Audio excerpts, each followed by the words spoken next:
కాళ్లలో నొప్పి, నరాల వాపు వంటి లక్షణాలతో బాధపడుతున్నారా? వెరికోస్ వెయిన్స్ లో అత్యాధునిక చికిత్స ఏవిస్ వాస్కులర్ సెంటర్. నమస్తే రమగారు. నమస్తే జయ.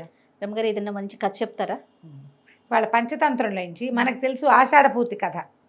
ఆషాఢభూతి కథ కంటిన్యూ అయ్యింది. మనం ఎప్పుడూ అది చెప్పాల. అవునండి, అందరికీ ఆషాఢభూతి దాకానే తెలుసు కదా. అవును, చెప్దాం ముందు కథ. దాన్ని అది భలే వెరైటీగా ఉంటుంది. పూర్వం ఒక అడవిలో ఒక పాడుపడిపోయిన దేవళం లాంటిది, ఒక సత్రం మఠం లాంటిది ఉండేది.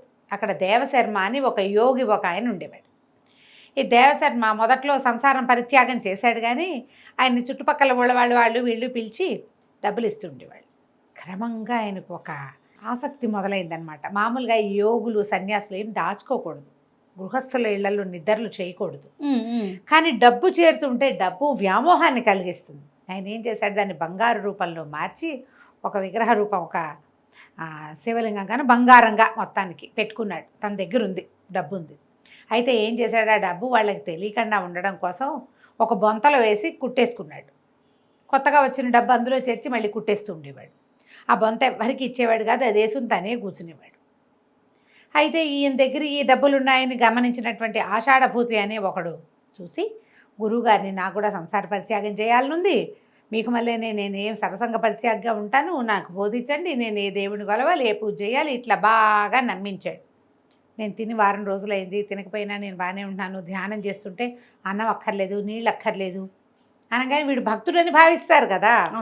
ఆయన ఏమనుకున్నాడు, మెల్లిగా ఇతన్ని నమ్మాడు. కానీ ఎప్పుడు బొంత చేతికి ఇచ్చేవాడు కాదు.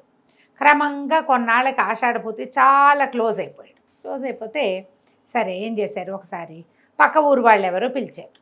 ఆ ఊరికి వెళ్ళే దారిలో ఏరు వస్తుంది. అక్కడ దాకా వెళ్ళేసరికల్లా బాత్రూమ్కి వెళ్దామనిపించింది. అలాగే మరి ఇక పాపం ఏదో ఒకటి తింటారు కదా సన్యాసులు అయితే మాత్రం. ఏం చేశాడు, బాగా ఆలోచించి ఆ బొంతనిది శివప్రసాదం, భగవంతుడు సాక్షాత్తు భగవంతుడి ప్రసాదంగా భావించి జాగ్రత్త పెట్టిన ఆయన అని పోయాడు. ఆ ఏరు దాటి ఓ పక్కకి వెళ్ళాడు. వెళ్ళేసరికల్లా ఆషాఢభూతి బొంత చంకల పెట్టుకున్న వాడు జంపు వెళ్ళిపోయాడు. వాడేమో పారిపోయాడు. ఈయనేం చేశాడు, అట్నుంచి అటు ఉంది వీళ్ళని నమ్మాడు, శిష్యుడిని బాగా నమ్మి ఆయనకి ఏ సంశయం లేదు, వీడు వెళ్ళిపోతాడేమో అంటే అర్జెంటుగా గబగబా పంది ఉలుచుకుని వచ్చును. అవును, పర్వాలేదని నిదానంగా నడుస్తుంటే ఏమైంది, ఆయనకి ఎట్లా కనపడింది, వెతుక్కుంటున్నాడు. సరే చూస్తే వీడు కాస్త జంపు. ఆయనకి 2 పొట్టేళ్ళు కనిపించాయి. అవి 2 పొట్టేళ్ళు ఇట్లా బంగారపు రంగు బొచ్చు భలేగా ఉన్నాయి. అవి 2 ఇట్లా వచ్చి కొట్టుకుంటున్నాయి. అలా గుద్దుకుంటాయి కదా పొట్టేళ్ళు. అయితే ఏమైంది, అవి అడవిలోకి వచ్చిన కొండ పొట్టేళ్ళు ఇక్కడ తిరుగుతున్నాం అనమాట. అవి కొట్టుకుంటుంటే అవి బుర్రలు పగిలి నెత్తురు వచ్చేస్తుంది. అవి ఎక్కడైతే కొట్టుకుంటున్నాయో నెత్తురు కింద పడుతుంది, కొంచెం బ్లడ్ పడింది, ఒక నక్క వచ్చింది అక్కడికి. అది ఏం చేసింది, అవి 2 వెనక్కి వెళ్ళినప్పుడు పరిగెత్తుకుంటూ వచ్చి ఆ రక్తాన్ని నాకడానికి ప్రయత్నం చేస్తుంది. జనరల్గా 2 పెద్దవాళ్ళు కొట్టుకుంటుంటే వాళ్ళ మధ్యలోకి వెళ్ళకూడదు, తెలివి తక్కువ పని కదా. అంతేగా కదా. ఈయన చూస్తూ అనుకున్నాడు, ఈ నక్క చస్తుందేమోనండి.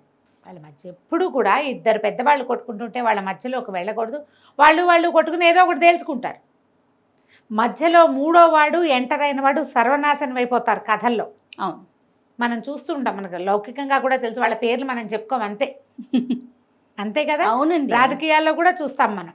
2 పెద్ద హస్తీలు వాళ్ళ మధ్యలోకి చేరిన ఒక గుంట నక్క, అంతే, నక్క సర్వనాశనం అవుతుంది. ఈయన చూస్తూ ఉండగానే ఈ గొర్రెలు 2 కొట్టుకుని 3వ టాకీకి ఈ నక్క ఆశకి అక్కడే నిలబడి దాని బుర్ర పగిలిపోయింది.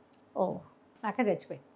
ఈయన అనుకున్నాడు, చూసావా ఇట్లా అవుతుంది అని చెప్పి ఇక డబ్బులు కాస్తా పోయినాయి. ఈ చూసేసరికల్లా ఆషాఢభూతి వెళ్ళిపోయాడు.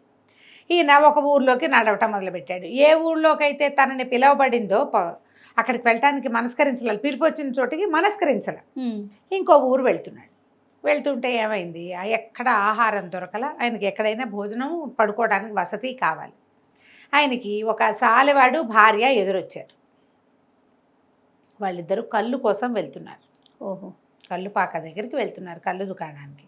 వెళ్తుండేసరికి ఈయన అడిగాడు, నాయనా ఇక్కడ ఏమైనా ఆశ్రయం దొరుకుతుందంటే వాడు అన్నాడు, ఏమేమే నువ్వు అయ్యగారిని ఇంటికి తీసుకెళ్ళు, ఆయనకి భాజనాదులు చూసి ఆయనకు విశ్రాంతికి ఒక ప్లేస్ చూపించు, మరేమో నేను పోయి నీకు కళ్ళును మాంసం ముక్కలు పట్టుకొస్తాను, నువ్వు ఈయన్ని తీసుకెళ్ళి ఇంటికి అన్నాడు. ఈవిడేం చేసింది, సరే దొరికిందే ఛాన్స్ అనుకుని ఈయన్ని వెంట పెట్టుకుని ఇంటికి తీసుకెళ్తే ఆయనకి తిండి పెట్టలా, ఏం పెట్టలా. ఇక్కడ కూర్చోండి అయ్యగారు అని చెప్పేసి లోపలికి వెళ్ళి చకచకా రెడీ అయిపోయింది. అదేంటంటే సాయంకాలం అయ్యేసరికి మొగుడు కళ్ళు దుకాణానికి వెళ్తాడు. ఈవిడికి దేవదత్తుడు అని ఒక ఫ్రెండ్ ఉన్నాడు, వాడి దగ్గరికి వెళ్ళిపోదాం అనుకుంది. కాసేపు ఒక గంట అక్కడ స్పెండ్ చేసి రావాలనుకుంది. ఎప్పుడైతే ఈ అయ్యగారు ఎదురుపడ్డాడో భర్త ఏమో కల్పాక దగ్గరికి వెళ్ళిపోయాడు. ఈ అరగంటలో వాడు తిరిగి వచ్చే లోపల వెళ్ళిపోదామని తయారయ్యి నడిచి వెళ్తూ ఉంటే ఆ భర్త ఎందుకు వచ్చేసాడో వాడు అక్కడ స్పెండ్ చేయకుండా సమయం అది ఇది 2 కళ్ళు ముంతొకటి ఓ పొట్లం ఒకటి పుచ్చుకుని గబగబా నడి. వాడు ఏంటంటే ఈ అయ్యగారు ఎవడో వచ్చాడు, ఆయన దగ్గర 4 మంచి ముక్కలు విందామనుకున్నాడు. అక్కడ టైం స్పెండ్ చేయలే, ఇంకా కల్లుపాక దగ్గర వెనక్కి తిరిగి వచ్చేసాడు. ఎప్పుడైతే భార్య దూరం నుంచి కనపడింది, చక్కగా అలంకారం చేసుకున్న మంచి బట్టలు తన చీర అవి గుర్తుపట్టేశాడు. భార్యని ఆనమాలు కట్టాడు, తెలిసింది అతనికి.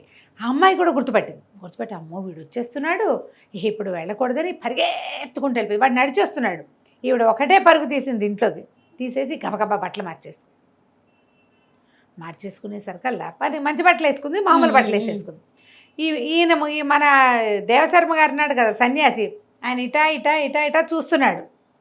ఏం జరుగుతుందో మరి కనపడుతుంది కదా. ఇంట్లో ఆవిడ లోపలికి వెళ్ళటం, పాత గుడ్డలు విప్పి మంచి కొత్త బట్టలు కట్టుకోవటం, పరిగెత్తుకుంటూ వచ్చి బట్టలు మార్చేసుకోవటం. బట్టలు మార్చుకున్న 5 నిమిషాల కల్లా ఈ సంచి మూట అది మన పొట్లమును ఈ దుత్తా పుచ్చుకుని వస్తున్నవాడు కనపడ్డాడు. వాడు లోపలికి వచ్చి ఏమే దుర్మార్గురాలా, నీ సంగతి నాకు తెలియదు అనుకున్నావా, నువ్వు అట్టంటి దానివి నీ సంగతి చెప్తా, నన్ను కాదని నువ్వు ఎక్కడికి వెళ్తావో చూస్తా అని ఏం చేశాడు, ఒక మంచానికి వేసి దాన్ని కట్టేసాడు. ఒక నిలబెట్టి ఉన్న మంచం ఉంటే మంచానికి వేసి కట్టేసి అక్కడి నుంచి వాడి కోపంతో వచ్చిన అయ్యగారి దగ్గర మంచి మాటలు లేవు, నా మంచి ముక్కలు లేవు, ఆయన తిండి తిప్పలు కూడా చూడలే. ఆయన అంటే పాప నడిచి వచ్చాడు కదా, తిండి లేదు ఏం లేదు, ఆకలి దాహం 2 ఉన్నాయి. ఓ పళ్ళు ఫలమైనా వాళ్ళు ఇస్తారనుకున్నాడు, ఏమీ ఇవ్వలా. వీడేం చేశాడు, ఇది తెచ్చిందంతా తాగేసి ఆ తెచ్చుకున్నదంతా తినేసి పెళ్ళాన్ని మంచానికి కట్టేసి పడుకుని నిద్రపోయాడా. నిద్రపోయేసరికల్లా ఏమైంది, ఈ భార్యకి ఒక ఫ్రెండ్ ఉంది, అది కూడా బాయ్ ఫ్రెండ్స్ ఉన్నది. అది వచ్చి ఇంటికి వచ్చి చూసి ఏమైంది, నిన్నిట కట్టేశాడు, మరి నువ్వు దేవదత్తుడు నీ కోసం అక్కడ వేచున్నాడు, నువ్వు వెళ్ళవా అంటే ఎట్టా వెళ్ళను, నన్ను కట్టేసి ఉన్నాడు, పైగా లేచి చూశాడంటే నేను కనపడలేదనుకో కొంప మునిగిపోతుంది అని అన్నది. అనేసరికల్లా దూతంది, ఇంత తెగ తాగేసిన వాడు ఫ్రెండ్, ఇంత తెగ తాగేసిన వాడు ఏం లేస్తాడే వాడి బొందా, అయినా మత్తులో వాడేమి ఆనవాళ్ళు కట్టాడు, మన ఇళ్లలో దీపాల పాడ ఆమదం దీపాల వెలుగులో నువ్వు నేను ఒకేలా ఉంటావు, నువ్వు ఓ పని చేయి, నన్ను కట్లోడ తీస్తా, నన్ను కట్టేసి నువ్వు వెళ్ళిపో దేవదత్తుడి దగ్గరికి, వచ్చాక నన్ను మనిద్దరం ప్లేసులు మార్చుకుందాము అని చెప్పి ఫ్రెండ్ కోసం త్యాగం చేసింది అనమాట. ఈ అమ్మాయి ఏం చేసింది, సాలివాడి భార్య వచ్చిన వాడి అమ్మాయి భర్త ఎవరంటే మంగళతను నాపితుడు అంటారు, అతని భార్యని కట్టేసి ఈవిడ కాస్త వెళ్ళిపోయింది బాయ్ ఫ్రెండ్ని కలవడానికి. ఈ కళ్ళు తాగి పడుకున్న వాడికి ఓ 12 గంటలకు ఎప్పుడో మెలకు వచ్చి నువ్వు అందం వల్లే నీకు ఇంత పొగరబోతాను, నువ్వు అందుకే వాళ్ళ వెనకాల వీళ్ళ వెనకాల తిరుగుతున్నావు, ముక్కు కోసేస్తానని పెళ్ళాం అనుకుని పెళ్ళాం ఫ్రెండ్ తాలూకు ముక్కు కోసేసాడు కత్తి పెట్టుకుని. కోసరికలు ముక్కు కింద పడిపోయింది, కిందంతా నెత్తురు, లబో దిబో మంది, ఇక లబో లేదు దిబో లేదు. కాకపోతే మన దేవశర్మ గారు నాడు ఆయనకి ఆకలితో దాహంతో నిద్ర పట్టట్లా ఇట్లా చూస్తున్నాడు, మొత్తం సీనంతా చూసేసాడు. ఆయన చూస్తూనే ఉన్నాడు. సరే ముక్కు కోసేసి వీడు మళ్ళీ వెళ్ళి పడుకున్నాడు. దుత్తలో మిగిలిన కాస్త కంగలు తాగేసి పడుకున్నాడు. ఆ బాయ్ ఫ్రెండ్తో బాగా స్పెండ్ చేసి వచ్చిన ఆవిడ 1 గంటకు వచ్చింది వెనక్కి. వచ్చి చూస్తే ఏముంది, ఫ్రెండ్ని ఓడదీస్తే మీ ఆయన నా ముక్కు కోసేసాడే దుర్మార్గుడు అని చెప్తే, సరే ఏదో నాటకం ఆడదాం, మా ఆయనకి ఏం చెప్పాలో ముక్కెట్టా దిగింది అంటే నేనేం చెప్తాను సరేనని ఏం చేశారు, మళ్ళీ ప్లేసులు మార్చుకున్నారు. సాలాయన భార్య ఏమో మంచానికి కట్టివేయబడింది, మంగళాయన భార్య ఏమో నడుచుకుంటూ ఇంటికి వెళ్ళిపోయి ఏం చేసింది, లోపలికి వెళ్ళిపోయి భర్తకు తెలియకుండా మొహానికి ఏదో పద్దుకుని లోపల పడుకుంటే ఆ తెల్లవారింది. 6:30-7 గంటలు అవ్వగానే ఆ భర్త నిద్ర లేచి మంగళాయన వాకిట్లోనే పళ్ళు తోకున్నాడు. పెళ్ళాన్ని లేచిందో గీచిందో ఆయన ఏం చూడలే. గుడ్ మార్నింగ్లు అవి చెప్పుకోరు మనకు, మళ్ళీ వాళ్ళు శుభోదయాలు అవి ఏం లేవు. ఏం చేశాడు, చెరువుకి వెళ్ళి మొహం కడుకొచ్చి ఏమే నా పొదిటివు నాకు పనుంది అని వాకిట్లోంచి కేకేశాడు. ఇవి లేచి వెళ్తే ముక్కు చూస్తాడని ఆ పొదిని అలాగా ఇట్లా విసిరేసరికల్లా వచ్చి నీ దుంపదేగా ఇట్లా విసురుతావా, ఇదే కదే మనకు అన్నం పెట్టేది, నీ మొహం అండా అని పెళ్ళాన్ని భార్యని తిట్టుకుంటూ ఏం చేశాడు, చేతిలో ఉన్న కత్తి ఒకటి ఇట్లా విసిరాడు. ఈ కత్తికి పదం లేదు పాడలేదు, చూడవు పెట్టవు, ఇది మనకు అన్నం పెడుతుందనే ధ్యాస లేదు నీకని విసిరేసేసరికల్లా ఈవిడ వెంటనే గమనించేసి తను తెలివి అనమాట, ఆడవాళ్ళ తెలివి, స్త్రీ బుద్ధి ప్రళయాంతక అని రాస్తారు చివరికి. ఓరు నాయనో నా ముక్కు కోసేసాడు రో, ఈ కత్తి విసిరేసేసాడు మొహం మీదకి అని అరిచి కేకలు పెట్టింది. ఓహో, ముక్కు తెగి ఉంది కదా, అక్కడి నుంచి పరిగెత్తుకుంటూ పసుపది వేసుకుంది. ఆల్రెడీ ఉన్న పసుపు ఇది ఇంకా కొంచెం పసుపు అయింది. ముక్కు అంతా ఇట్లా ఇట్లా అనేసరికల్లా కొంచెం తడి, రక్తపు తడి వస్తుందా. ఆశ్చర్యపోయాడు మంగళ. అయ్యో అంతలా విసరలేదే, నీకు అంతలా ఎలా తగిలి, ముక్కు ఎలా చిరిగిపోయి తెగిపోయిందే అంటాడు. అక్కడి నుంచి లబో దిబో మరి అరిచొచ్చి కేకలు పెట్టేసింది. కేకలు పెట్టేసరికల్లా పొద్దున్నే ఈ పహరా డ్యూటీలు ముగించుకుని వెళ్తున్న రక్షక భటులు ఎవరో, ఏమిటో మంగళవాళ్ళ ఇంటి నుంచి గోల్ వస్తుంది, ఎవరో ఆడది ఏడుస్తుంది, దాన్ని ఏమైనా కొట్టారు. 3 పెళ్ళాలు కొట్టుకోకూడదు, అప్పటి రూల్స్ ఉండేవి. ఓ బాగున్నాయి. ఏమిటో చూస్తే ఆవిడ ముక్కు తెగి ఏడుస్తోంది, వీడేమో ఒక పొది పుచ్చుకుని నుంచున్నాడు. వీడే కోసేసి ఉంటాడని వాళ్ళు ఊహించారు. అర్థమైపోయిందా? ఇద్దరిని పుచ్చుకుని పోయారు. అయిందా? ఇప్పుడు ఇక్కడ సీన్, రివర్స్ సీన్ ఉంది కదా ఇక్కడ, ఓకే, ప్లేసులు మార్చుకున్న చోట. ఈ సాలె వాళ్ళ ఇంట్లో ఆయన పొద్దున్నే లేచాడు. లేవగానే పెళ్ళామంది, దుర్మార్గుడా నా మీద కత్తి విసురుతావా నువ్వు, నా ముక్కు కొయ్యటానికి, నేనే గనక పతివ్రతామ తల్లినైతే నా కోసుకున్న నువ్వు తరిగేసిన ముక్కు అతుక్కుపోతుంది చూసుకో నాకు అని అరిచి కేకలు పెట్టింది. మొగుడన్నాడు, నువ్వేం పెద్ద పతివ్రతవే, సావిత్రివే, దమయంతివే, నువ్వు పతివ్రతవు కాదు, నువ్వు దొంగ మహాన్వి, వాడు ఎవరి దగ్గరకో వెళ్ళొచ్చావు, నీ సంగతి నాకు తెలీదా, నీ ముక్కు అతుక్కోదు మూతతుక్కోదు, నేను చూస్తా కానీ లేచొచ్చాడు. లేచొస్తే భార్య ముక్కు తెగిలేదు. ఓ అదేంటి రాత్రి నేను కోసేసానే అనుకున్నాడు. కింద చూస్తే నెత్తురు మరకలనే, ముక్కు మాత్రం మామూలుగానే ఉంది. మనిషి మారిపోయింది కదా.